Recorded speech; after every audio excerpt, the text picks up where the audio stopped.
Week 11 is in the book, so it's time to talk about some of my favorite trade targets as we head towards the fantasy playoffs. We're going to start off with the quarterback position, where Kirk Cousins never seems to get the respect that he deserves. The Vikings have a reputation for being a run-heavy offense, but Cousins has completed 30 or more passes in every game except one this season. He's been a top 10 quarterback in 6 of his 10 weeks so far and has thrown for multiple touchdowns in 7 of 10 games.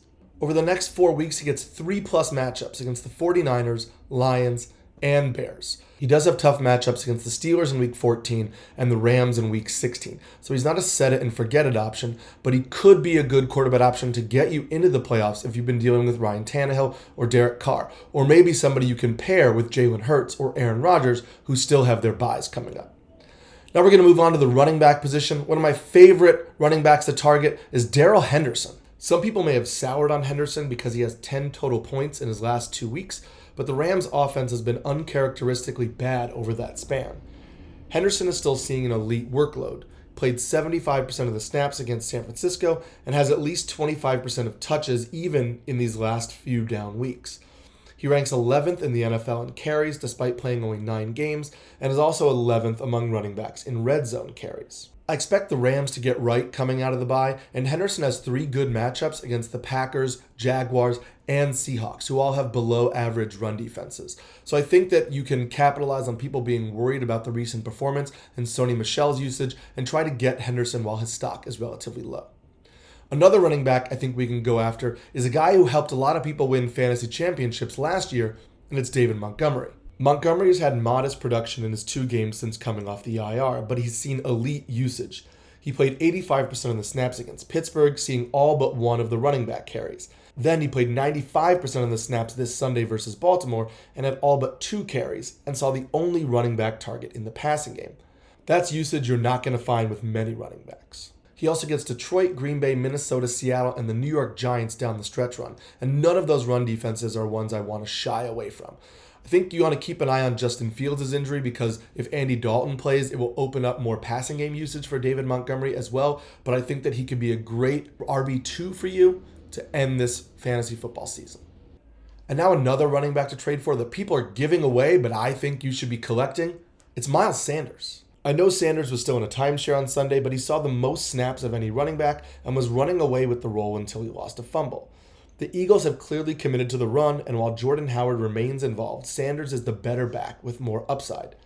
Given the timeshare and the Eagles still needing to have their bye, I don't think Sanders will cost a lot, and he's one of my favorite bench stashes for the end of the season.